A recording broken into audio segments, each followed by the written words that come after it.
Lepo pozdravljeni. Svetovni dan bolnikov 11. februar nas ima namen vsako leto spodbuditi k večji občutljivosti za bolne in trpeče v naši družbi, po naseljih, po bolnišnicah, domovih za ostarele in v neposredni soseski. V 27 bolnišnicah, ki delujejo po Sloveniji, spremlja bolnike, njihove svojce in zdravstvene delavce več kot 30 duhovnikov, ki poleg rednega dela na župnijah obiskujejo tudi bolnike. Eden takih je tudi pater Toni Brinjevc, ki pripada bratstvu slovenske minoritske province, sicer pa upravlja bolniško župnijo v Ljubljani. Dobrodošli. Dobrodošli in prav lep pozdrav tebi, Frank, in vsem gledalcem TV Exodusa. Namesto na smučanje, ta dan, ki je edini prosti dan za vas v tednu, ste prišli med nas v Maribor. Res je. Drugače pa ne smučam. Naši gledalci so že takoj na začetku lahko opazili, da sva ob svetovnem dnevu bolnikov tudi sama poskrbela za zdravje, da sva se bolj debelo oblekla tokrat za studio, kajti imamo precej hladno. Pri vašem delu, predvsem psihično napornem, potrebujete tudi dobro sprostitev. Kje jo najdete? Je morda to tudi delo s postulanti, za katere ste odgovorni v vaši minoritski provinci? Ja, res je. Delo v bolnišnici predstavlja kar velik napor. Je zelo lepo, hkrati pa tudi zelo težko, saj se srečuješ iz dneva v dan, gledaš smrti iz oči v oči, poslušaš toliko zgodb trpečih, veliko je tolažbe. Ja, jaz najdem to v športu sprostitev in pa molitvi. Zdaj žal za delo s postulanti imam manj časa, ker sem res večji del dneva po oddelkih v bolnišnici, tako da sem res še uradno odgovoren za te postulante oziroma kandidate, ki se pripravljajo na redovno življenje, vendar to službo zdaj prevzema nekdo drug, ker res nimam dosti časa za to. Večinoma v vseh redovih je kriza naraščaja, ne? Kako pa pri vas? Koliko postulantov imate? Trenutno je postulant eden. Eden je v novicijatu, po novicijatu sta 2 oziroma 5, tako da mi imamo kar mlado. Tudi naša skupnost, mi smo skupnost svetega Maksimilijana Kolbeja v Ljubljani in šteje 13 članov ta naša skupnost, tako da je lepa, je pa zelo mlada. Tako da v bistvu smo 5 patrov, ostali je pa mladež naše province. Vaši predstojniki so vendarle uvideli, da ne boste zmogli vsega, ne? Če že vodite bolniško župnijo in ste v nenehnem kroženju, verjetno ne v kliničnem centru. Res je. Včasih grem zjutraj ob 8 ali pa pol 8, pa prijem zvečer ob 10. Vmes je čas tudi za kakšno kosilo, za kaj za pojest, ampak res, sploh nedelja in praznike. Se mi zdi, da imajo nedelje in praznike posebno vrednost. Takrat je več milosti, takrat so ljudje bolj odprti, takrat lažje sprejmejo zakramente, res več milosti. No? In takrat se mi zdi dobro, da se izkoristi to, da greš tudi v oddelke, kjer nisi klican. Tako drugače smo mi, ker je velik klinični center, veliko postelj, tudi onkološki inštitut pokrivamo.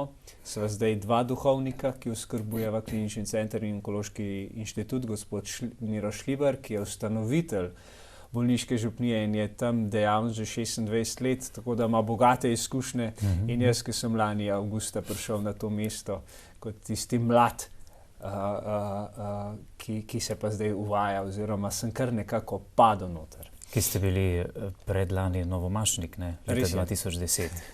Iz Mozirja. Ja. V župniji Mozirje je bila nova maša, ne? Tako je.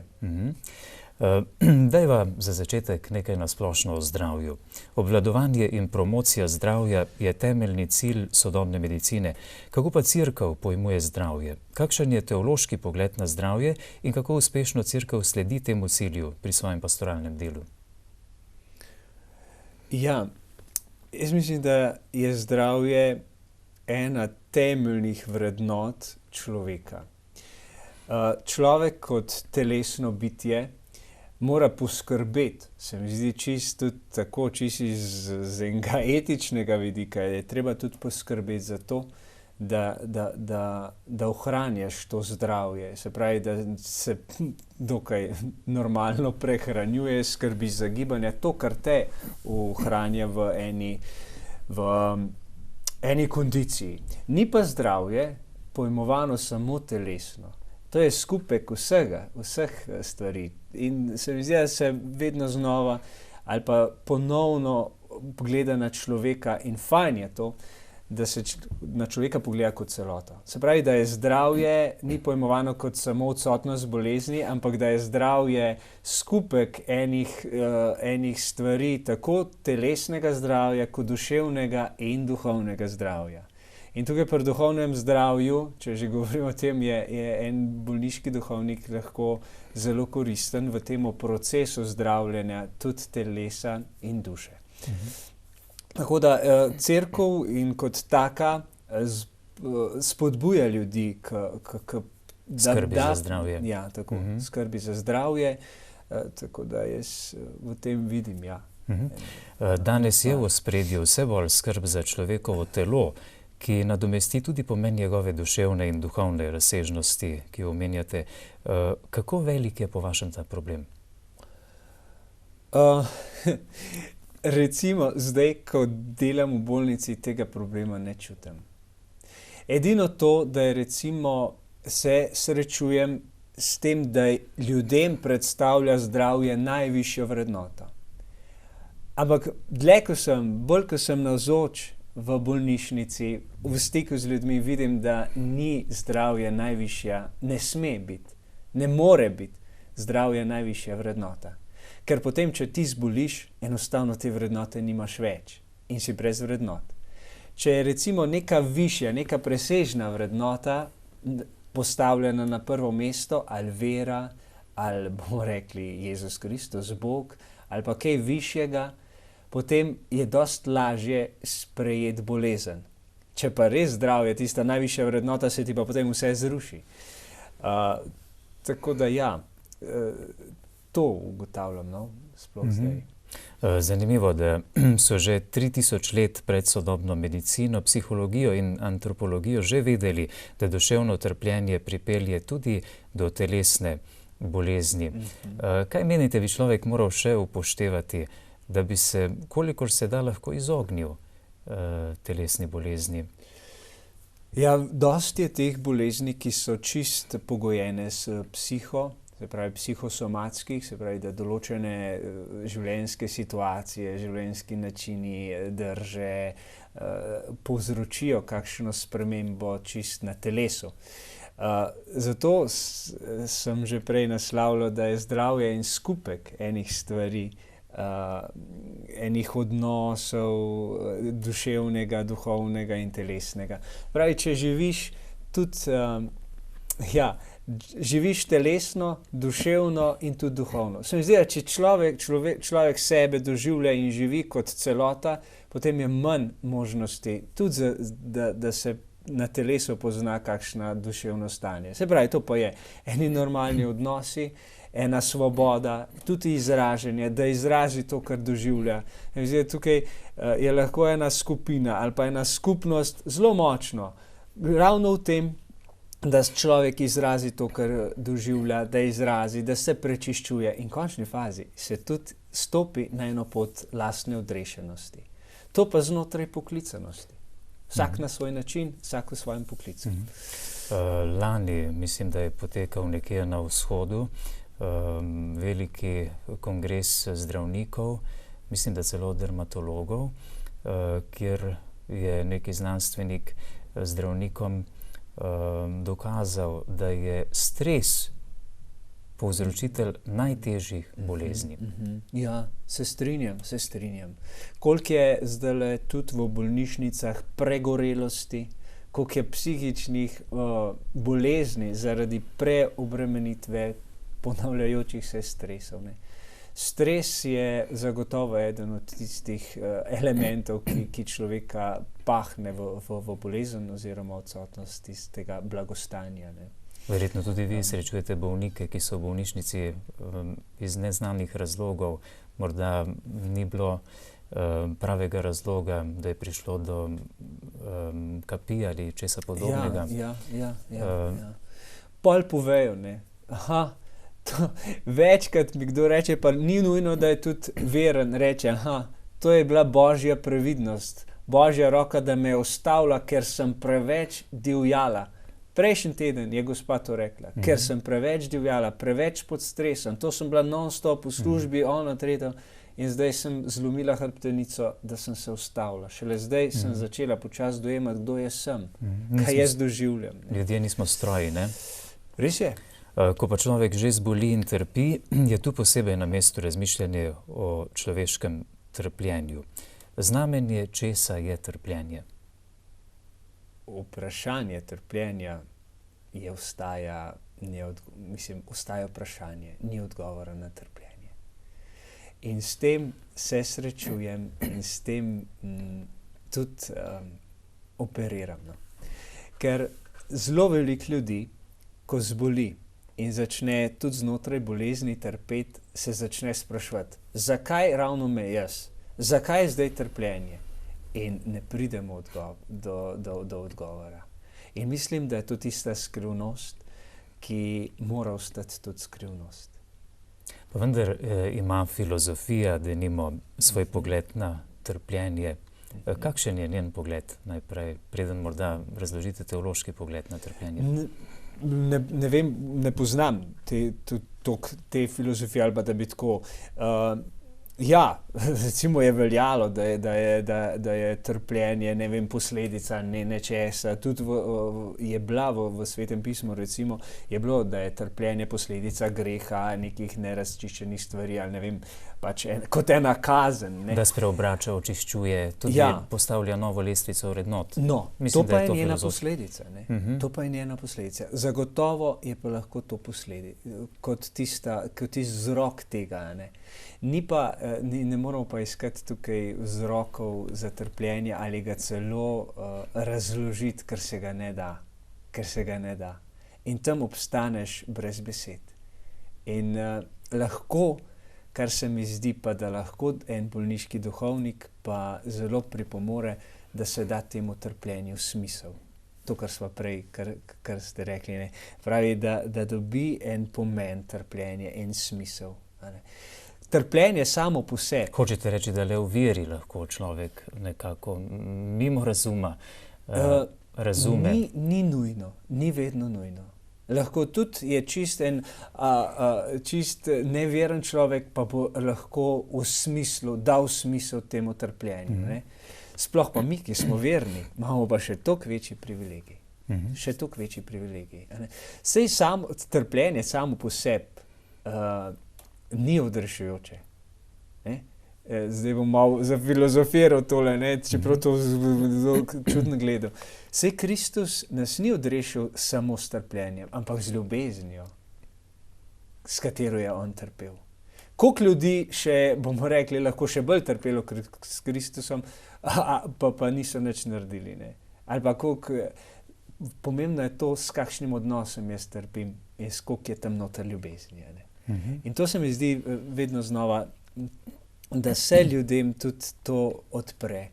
Večina ljudi pa sama pride do njih. Sploh kaki onkološki bolniki pridejo sami do tega. Da se nehajo spraševati, zakaj trpim, ampak da darujejo to trpljenje. Ali pa da iščejo smisel znotraj tega. Ni to tista vdanost, zdaj pa kar bo pa bo. Ampak ne, jaz tukaj trpim tako, darujem to trpljenje za vnuke, za svoje otroke, zato ker je to, verjamem, da bo to seme, ki v meni zdaj umira, pognalo novo bitje. Novo kal, novo življenje. Vernemu se pravi odgovor na trpljenje odkriva v križu Jezusa Kristusa, v njegovem trpljenju. Absolutno. Je tukaj tisti križ, ki ga je nesel Jezus, se odkriva svoje trpljenje. Se pravi, odkriva tudi bolnikovo trpljenje ali pa pridružuje, še boljše. Ne? In tudi v molitvi, ki jo največkrat molim po maziljenju. Pravi, ne, daj Bog nakloni mu milost, da bo lahko svoje trpljenje združeval s tvojim trpljenjem, s Kristusovim trpljenjem. Ne. Ker če se to pridruži, zato Jezus Kristus je naš srednik, ne, je tisti, ki nam pomaga živeti. In tudi je dobro se zavedati, da on je nesel tudi za nas ta križ. In nam je ravno v križu najbolj blizu. Se pravi, v tisti ljubezni. Pomembno je torej, kot pravite, da je naše trpljenje zavestno sprejeto z ljubeznijo in tudi darovano. Nekaj sem prebral, da so pravi dobrotniki človeštva, tisti nepoznani trpini, bolniki, ki v darovanem trpljenju rojevajo odrešenje. Ja. Kako lepo je srečati kakšno gospo, ki mi čisto potiho potem kdaj reče, a veste, jaz darujem tole za vas, duhovnike.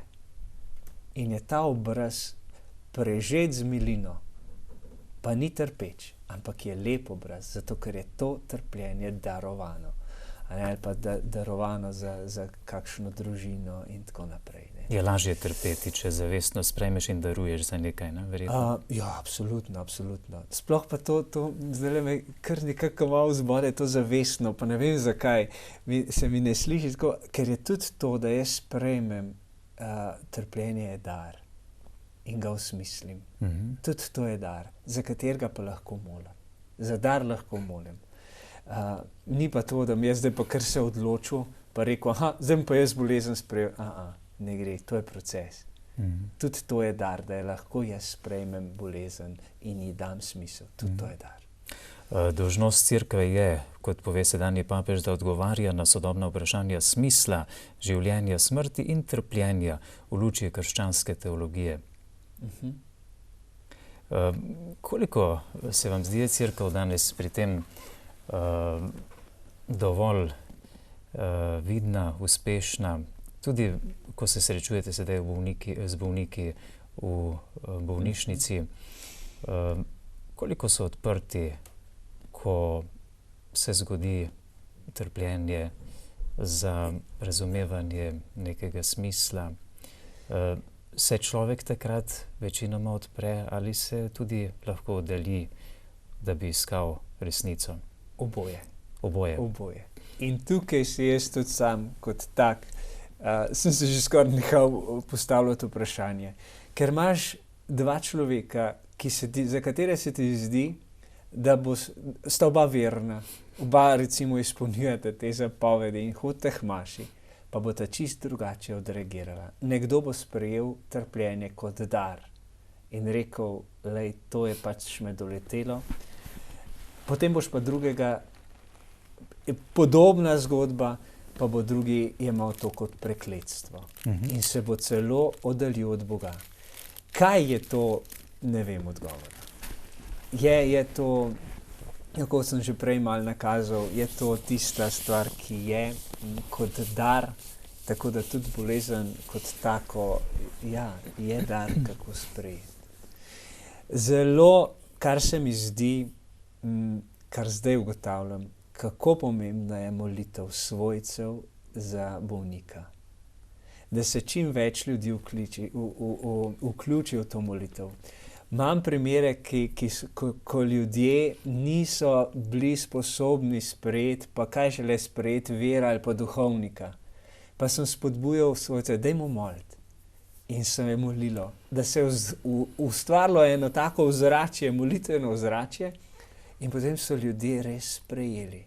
Pa ne samo sprejeli tudi poslednje zakramente in se umirili. Zelo lep primer je bil možakar, ki sem ga obiskal pred 3 dnevi, ko je tako dolgo odlašal s tem. Strašno ga je bilo strah, bolezni, smrti. In potem ga je razočarala psihiatrinja, je rekel, jaz ne morem tam nič povedati, jaz sem prišel k vam, čeprav je to zadnja sina. In se je spovedal po 60 letih, opravil sveto spoved. In ko sem ga obiskal, je rekel, a veste, koliko miru in koliko ene milosti mi je prinesla ta spoved. Ampak ne ve pa Gospod, da je pa žena zelo molila in dajala za maše za njega, ne, da se je naredil ta preobrat in ta odprtost nekoga tudi za zakramente. Papež v letošnji poslanici ob svetovnem dnevu bolnikov ravno naglaša ta blagodejne učinke zakramentov, ki jih podeljujemo bolnim. Papež naglaša to, da je to tista blagodejna moč, ki jo lahko bolniki prejmejo. In tukaj so zakramenti. Zakramenti so vidna znamenja tiste nevidne Božje milosti in pomoči. Moči.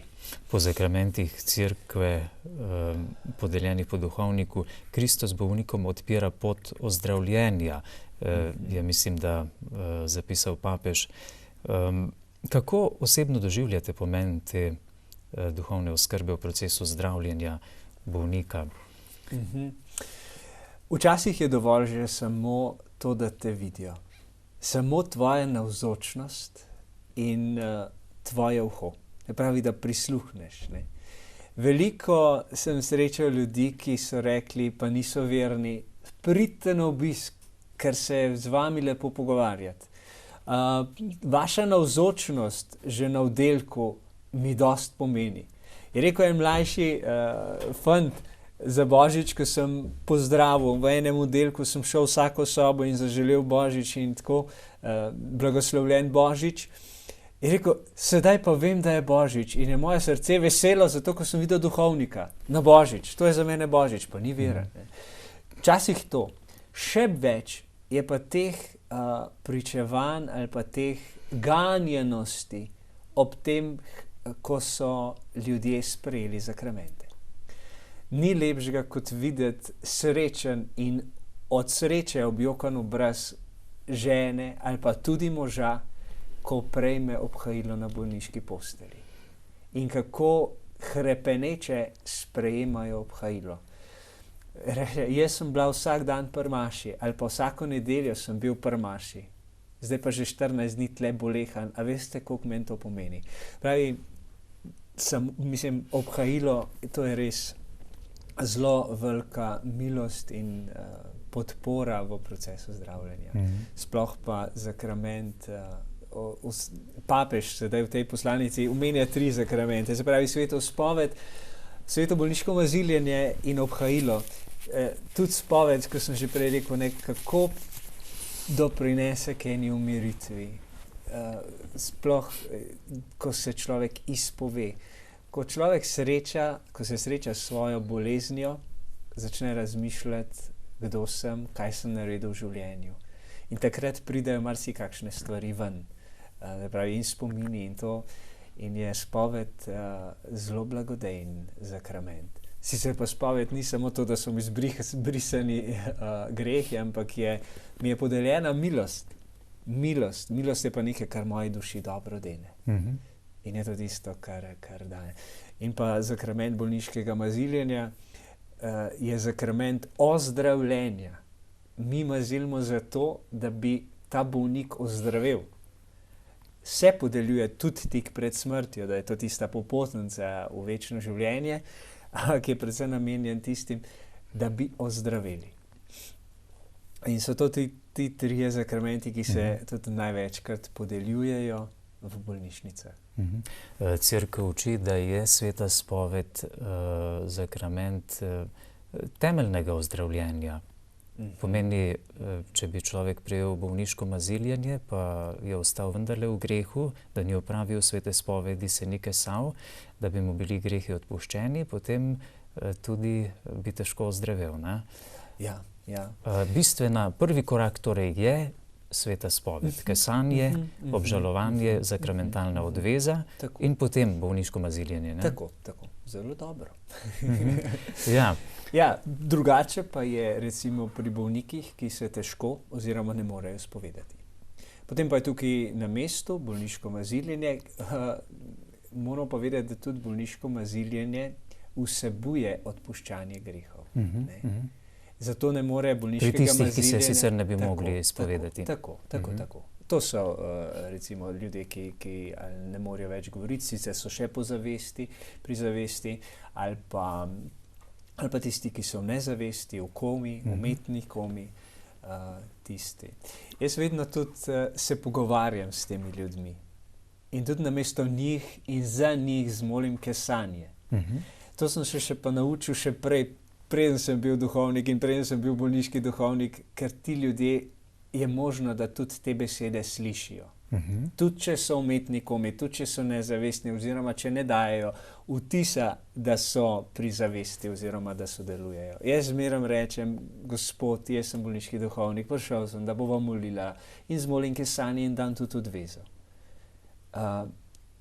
Se pravi, da je nekaj tudi tega. Ne? Ste se naučili že prej, ste rekli, s čim ste se pa ukvarjali že prej? Vem, da ste doštudirali že nekaj pred teologijo. Ja, res je. Drugače sem diplomiran fizioterapevt po osnovni izobrazbi in se zaposlil tudi v kliničnem centru, tam delal 2 leti, pa še mečkan, na kliničnem oddelku za anesteziologijo. Se pravi, na kirurških oddelkih sem bil kot respiratorni fizioterapevt. Respiratorni terapevt se pravi skrbel za dihanje, predihanost pljuč, aparature, inhalacije, kisik, intubacije. Tako da mi je zdaj delo v kliničnem centru, se pravi, da sem kar padel noter in mi je veliko lažje. Tudi moja diploma iz zdravstvene smeri mi veliko pomaga pri pogovarjanju z zdravniki, pri pristopanju k bolniku, ker poznam diagnoze, poznam aparature, poznam oddelek. Tako da, in nekaj sodelavcev se še me z veseljem spomnim. Res, ravno v ponedeljek me je poklicala bivša sodelavka, če bi šel njeno staro mamo maziliti in seveda z veseljem sem šel. Tako da je to neka prednost, vendarle. Ja. Zanimivo je bilo to, ker jaz sem potem po kliničnem centru sem šel delati tudi v Terme Topolšica in sem delal s bolniki s sklerozo multiplex. In sem mislil, da me pač nobeden več ne sledi in da so vsi pozabili na mene, ne, kaj se z mano dogaja. Sploh pa se je potem začela ta moja duhovniška oziroma redovniška pot. In ko sem se zdaj lani vrnil v klinični center, ljudje so kar vedeli, da sem jaz imel novo mašo, pa da sem duhovnik, pa zelo sem bil presenečen nad tem, kako so spremljali brez moje vidnosti mojo pot. In ja, to je nagovorjajoče. Tudi se vidi, da so odprti tudi za duhovnost, tudi da me sprejemajo. Pater Toni, vrniva se še k podeljevanju zakramentov. Zdaj smo te malo zašla. Kot ste že dejali, Jezus je prišel, da ozdravi celotnega človeka, njegovo telo, dušo in duha. Kristus je zdravnik telesa in duše. Koliko je v našem prostoru živa zavest, skrb in razumevanje ter iskanje vrednosti zakramentov za bolnike? Se mi zdi, da kar. Ker zdaj, ko se srečujem z temi svojci, veliko je teh svojcev, ki poskrbijo za zakramente, pa pokličejo, naša mama je tam, a bi lahko šli do nje. Tudi zdravniki. Imamo v kliničnem centru par zdravnikov, ki pokličejo oziroma pokličejo svojce, lejte, za vašo mamo, z vašim očetom je tako, a pokličemo duhovnika. In potem zdravniki, sestre pokličejo duhovnika bolniškega. Tako da se mi zdi pa, da je čedelje, jaz bi bil vesel, če bi bilo čedelje več tega. Da nismo duhovniki tisti, ki pridemo tik pred smrtjo do bolnika, ampak da smo navzoči tudi v času zdravljenja z obhajilom, z zakramentom svete spovedi, z obiskom, z pogovorom. K temu naj bi, ena zelo lepa izkušnja od letos, ko sem bil povabljen na srednjo zdravstveno šolo kot bolniški duhovnik, da majčkeno osvetlim delo in navzočnost bolniškega duhovnika v bolnici. To so tisti, ki se pripravljajo na poklic medicinske sestre in ostalih profilov znotraj zdravstva. Ki se bodo potem srečevali z duhovnikom.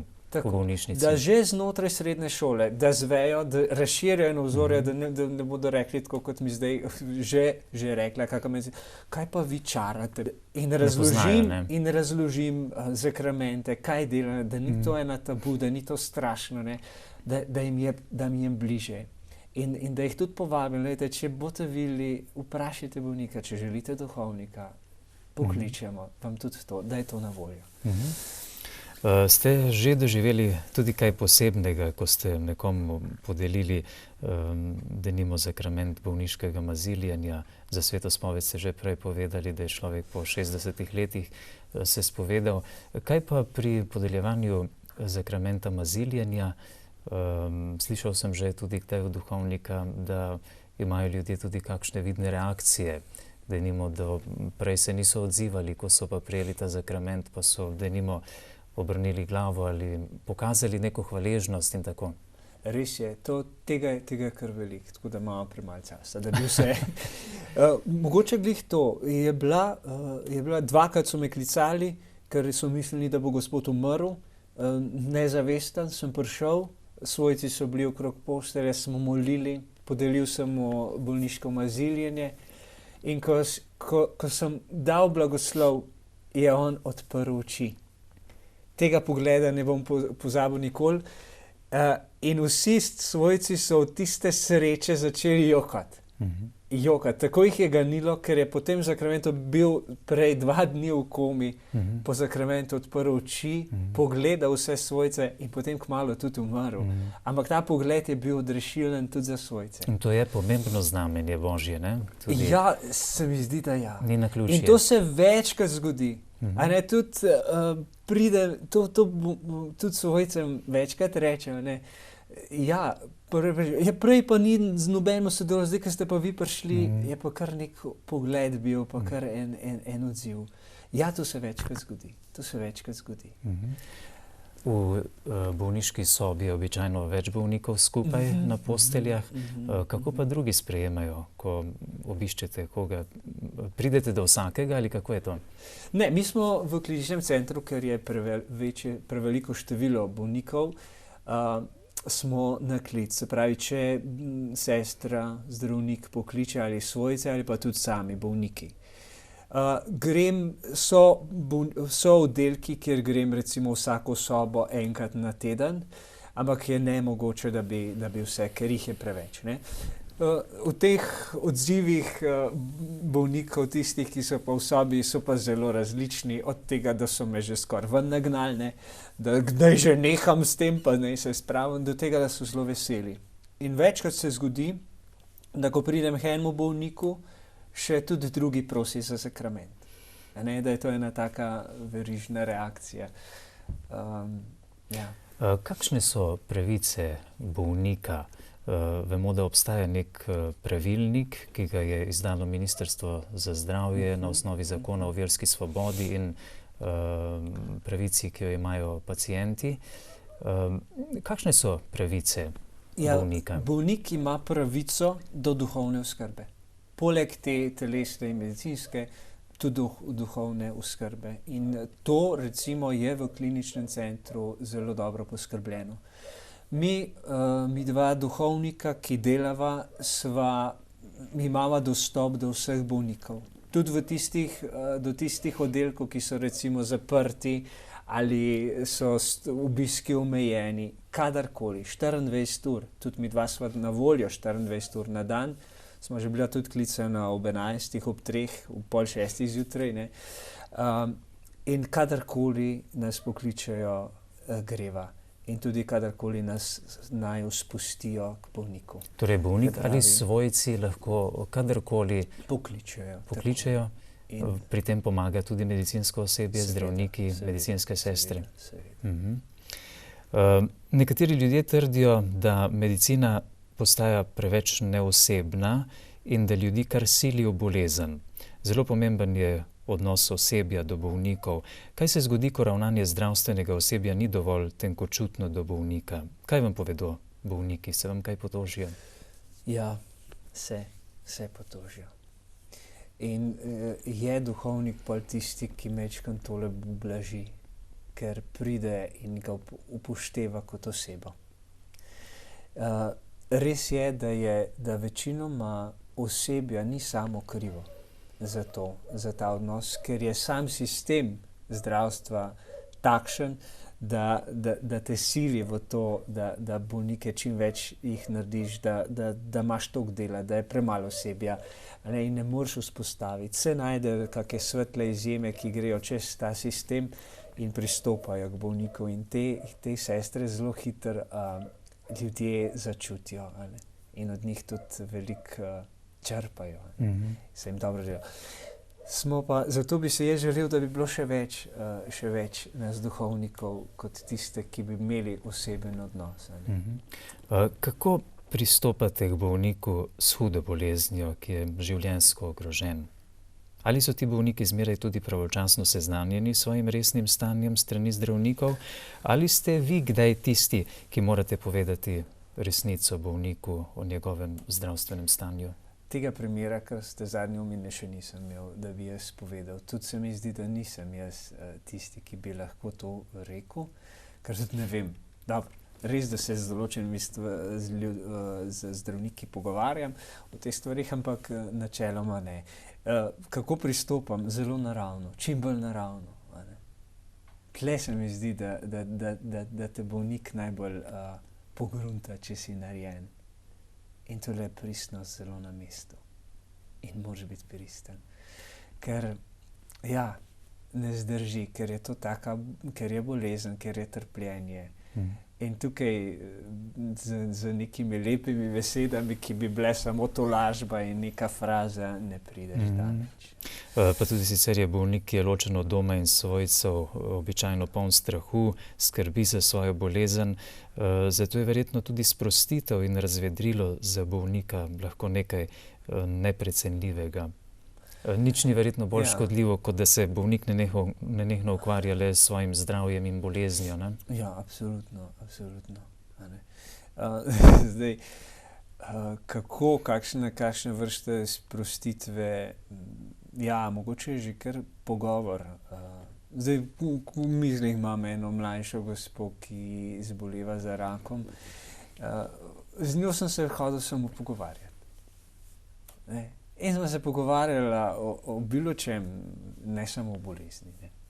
Zanimivo, da se z duhovnikom ljudje ne pogovarjajo samo o bolezni, ali pa zelo malokrat o bolezni.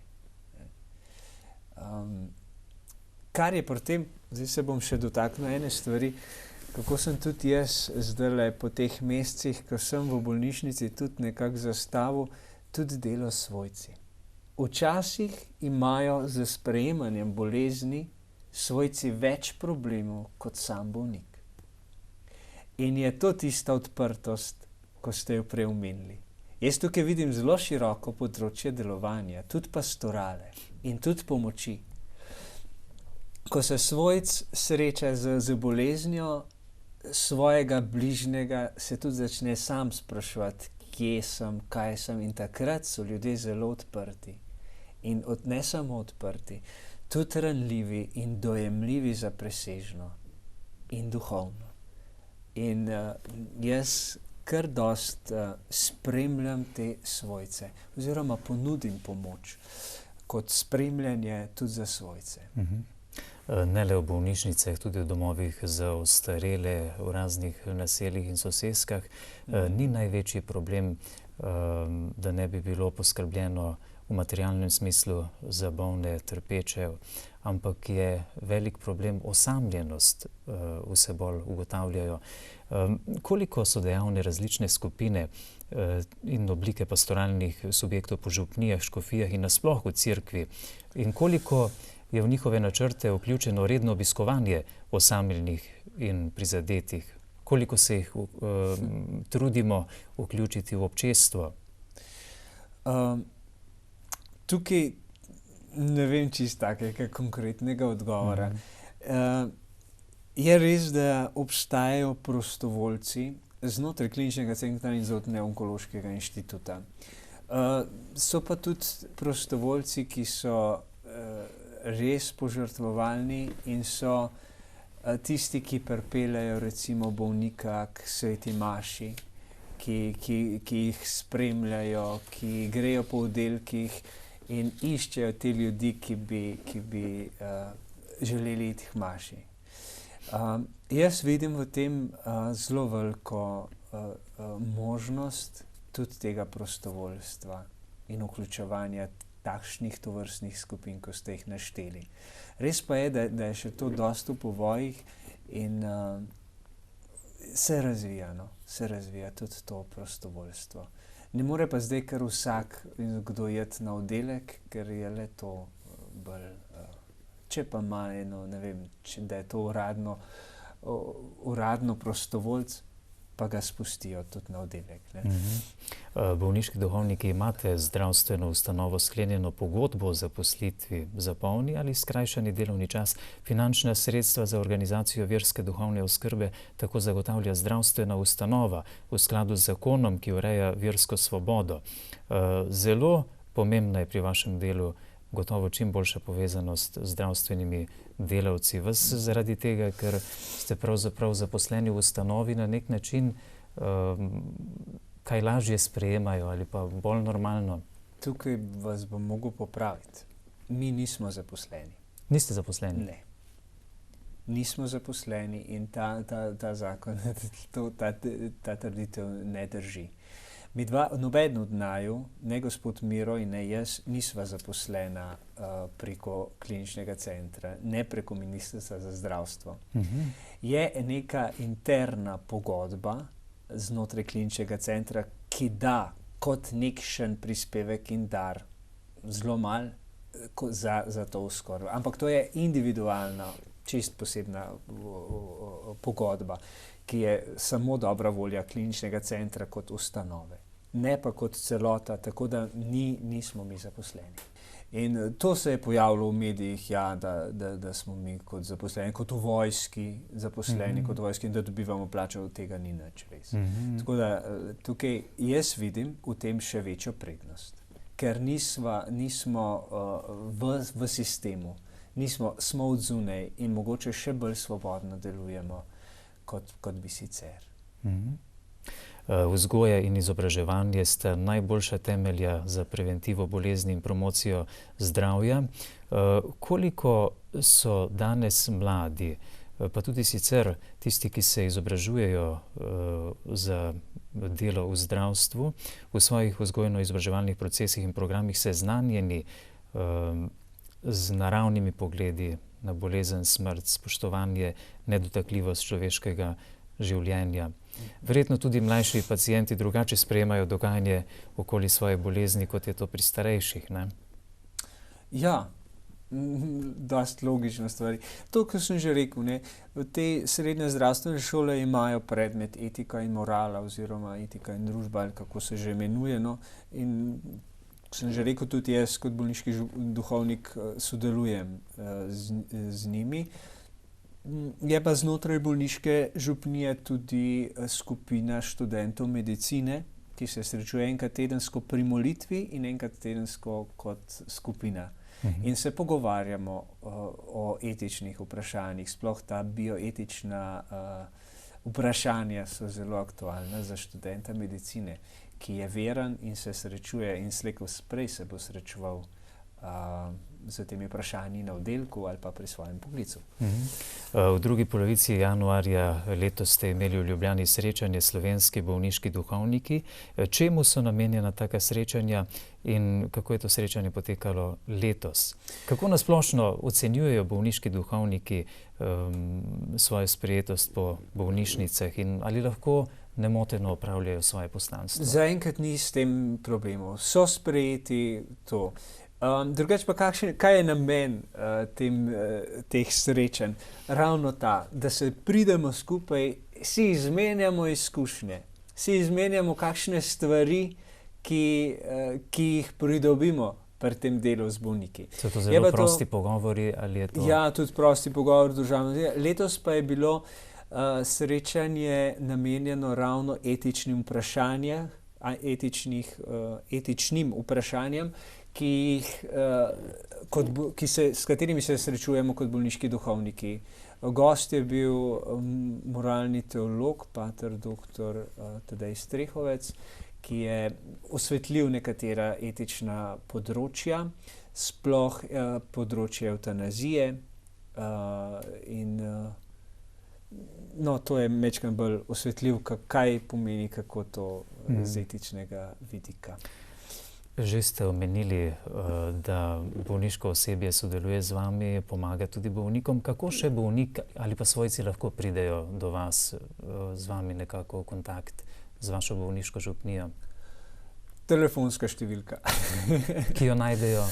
Na spletnih stranih, na vsakem oddelku, v kapeli kliničnega centra, pred kapelami so table. Na vsakem oddelku kliničnega centra in onkološkega inštituta je obvestilo, je plakat z telefonsko številko, z informacijami, kdaj so maše, kako se pride do duhovnika, in je to najboljši stik. Zdaj v župnišču mene ne bodo našli, čeprav tam stanujem, ampak ker sem večji del dneva po oddelkih, je najboljše telefon in se dogovorimo za srečanje, za pogovor, za obisk bolnika. Počasi bova zaključila, ker je precej hladno v tem studiu. Pa vendar, kakšno vprašanje vam še želim zastaviti ob koncu. Prvenstvena naloga cerkve je oznanjevanje Božjega kraljestva, toda to oznanjevanje mora vsebovati tudi proces zdravljenja, je prepričan papež Benedikt XVI. Letos je geslo njegove poslanice ob Svetovnem dnevu bolnikov 11. februarju Vstani in pojdi, tvoja vera te je rešila, iz Lukovega evangelija. Koliko je pomembna osebna vera za tiste, ki so obteženi s trpljenjem in boleznijo, da lahko pričakujejo tudi ozdravljenje po duhovni poti? Ali pa da se pospeši skupaj z medikamenti, zdravili, ki jih dobijo v bolnišnici, njihovo ozdravljenje? To je svet eno tako vprašanje, ki je tukaj ne skrivnosti prinese. Ja, je pomembna osebna vera, ni pa nujno. Srečujem ljudi, ki niso, pa so preko vere. In je bila ta ozdravitev je bila pot do osebne vere. Tukaj naš Bog je tako iznajdljiv. Take poti do nas ima, da lahko samo strmimo. Njegov glavni cilj je odrešenje duše. Ja, se mi zdi, da je najpomembnejše to, da je človek odprt. Odprt, ker potem bo lahko tudi sprejel ta dar in vero in vse. Kje pa vi črpate to moč? Vendarle je to, kot sva že omenila, psihično zelo naporno, verjetno tudi fizično vaše delo, dan za dnem tako tekati po vseh oddelkih in tako, kamor ste poklicani. Koliko za vas pomeni ta osebni stik z Bogom? Največ. Ki jo črpate za vaše delo? Se mi zdi, da tukaj me je ta služba bolniškega duhovnika pripeljala da še bolj iščem ta osebni stik z Bogom. To torej ni le službena molitev, ki jo vsak dan opravljate, skupaj z vašimi sobrati, ampak osebni stik. Ja. Pred Najsvetejšim ali kako? Ja, pred Najsvetejšim, osebni molitvi z Božjo besedo. Mi imamo v kliničnem centru dvakrat izpostavljeno Najsvetejše ob torkih od 8 do 9. In to je molitev, osebna molitev z Jezusom in pred Jezusom. Pol ure je vodeno, potem pa pol ure v tišini. Ob četrtkih pa ravno tako izpostavljeno Najsvetejše. To molitev pa vodi gibanje Prenova v duhu. Tako da je poskrbljeno tudi tole. Drugač pa ja, seveda, mislim, jaz si ne predstavljam drugač svojega dela, kot da imaš res pristen oseben nos z Gospodom. Drugač ne bi zdržal. Ker je toliko stvari. Rabiš pa tudi sprositev, seveda. Velik dar za bolnike, pa tudi za bolniškega duhovnika je gotovo, če je v bolnišnici tudi kapela. V kliničnem centru je zelo lepa kapela, velika, ne? Mislim, da še v 22 bolnišnicah po Sloveniji so poskrbele ustanove za kapelo. Tudi na Onkološkem inštitutu je kapela. Zopet bomo rekla, zelo lepa kapela, ker je opremil pater Marko Ivan Rupnik in je Marija zdravje, Marijino oznanjenje, mozaik. Cerkev povezuje praznovanje svetovnega dneva bolnikov z obletnico prikazovanja Marije v Lourdu v Franciji, ker so s tem krajem povezana številna uradno potrjena in tudi nepotrjena čudežna ozdravljenja. Kako gledate na to vrstne čudeže, ki so pogosti tudi danes, ne le v krajih Marijinih prikazovanj? Slavimo Gospoda. To je to, ne. Mislim, da je vsak čudež, kot je, ki se zgodi, se po moje zgodi z namenom, da bi ta človek postal še bližji Kristusu, še bolj njegov učenec. In da kako to geslo svetovnega dneva, ne, tvoja vera te razšila, ne, ja, povečanje vere, ne, še bolj osebni odnos z Gospodom. Ja, drugače pa bolniška župnija kot takšna organizira, predvsem gospod Miro Šlibar organizira romanje v Lourdes, vsakoletno romanje, tako da mogoče lahko povabimo celo gledalce, da se prijavijo. Takrat, ko romate bolniški duhovniki. Tako. Letos je junija romanje bolnikov v Lourdes.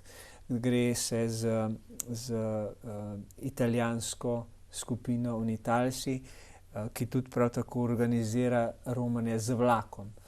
Je to, tudi lahko grejo težji bolniki, ker je vse poskrbljeno. In je to po mnogih pričevanjih zelo lepo romanje. Letos je junija od 23. do 29. junija romanje v Lourdes.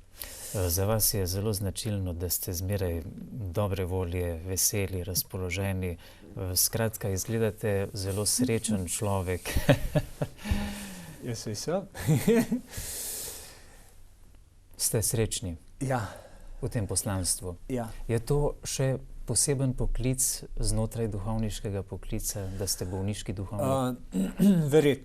Verjetno, ni pa nujno. Mislim, jaz bi bil srečen tudi, če ne bi bil bolniški duhovnik. Jaz sem predvsem, ko sem jaz stopil na to pot, sem začutil del ene odrešenske poti, tudi ene poti v svobodo. Ko sem bil pa posvečen v duhovnika, se mi je zdelo pa to najlepše, kar se mi je lahko zgodilo v življenju. In takrat, ko sem jaz duhovnik, se mi zdi, da sem veliko bolj jaz, kot pa sem prej bil. In to je srečujoče. Ker se počutiš na tej poti, po kateri hodiš, kjer si bolj izpopolnjenega. In to je tista sreča. In namen vsake poklicanosti je, da smo srečni. Namen vsake poklicanosti. Zato ker tam, ker se ti zdi, da si našel tisto mesto, se boš lahko tudi daroval, pa tudi kaj potrpel, ker ti bo lažje, ker boš vedel, zakaj. Nenazadnje Bog želi videti srečne svoje otroke, ne? Ja, mislim, zato je to. Ja. Hvala vam za vašo plemenitost v tem vašem poslanstvu, ki ga zavzeto opravljate med našimi bolniki. Za konec še tistim našim gledalkam in gledalcem, ki morda niso spremljali od začetka najinega pogovora, povejva, da v primeru, če se znajdejo v bolnišnici sami ali njihovi svojci, je zelo dobro, da se obrnejo na osebje ali da poiščejo bolniškega duhovnika. Tako. Samo rečejo, sestri, lahko pokličete k naši mami in bomo prišli. Pomembno je vendarle, če je človek denimo pred operacijo ali čim drugim, da se bolezen ponovi ali da se stanje poslabša, da pokličete da prejme tudi zakrament bolniškega maziljenja kot zakrament ozdravljenja. Kot ozdravljenja, ne pa popotnico že za drugi svet, ne tako kot večinoma ljudje mislijo pri tem. Prav. Najlepša hvala, pater Toni Brinjevc. Srečno pot nazaj v Ljubljano, danes pri tem zelo velikem minusu zunaj, ne? Hudo pa spet ni. No, upam, da boste imeli še kaj časa v tem popoldnevu, da boste lahko izkoristili ta četrtkov edini prosti dan, ki ga imate v tednu kot bolniški duhovnik. Hvala tudi za povabilo, z veseljem sem se odzval in vse dobro želim. In res, če se znajdete v bolnišnici, ne čakati, pa pokličite, rečete sestri, rečete zdravniku, da bi želeli imeti tudi duhovnika ob sebi, ki vas bi poslušal, ki vas se bo pogovoril ali pa končni tudi podelil kakšen zakrament. Prav, hvala še enkrat in tudi vam, spoštovani gledalci, ker ste bili z nami.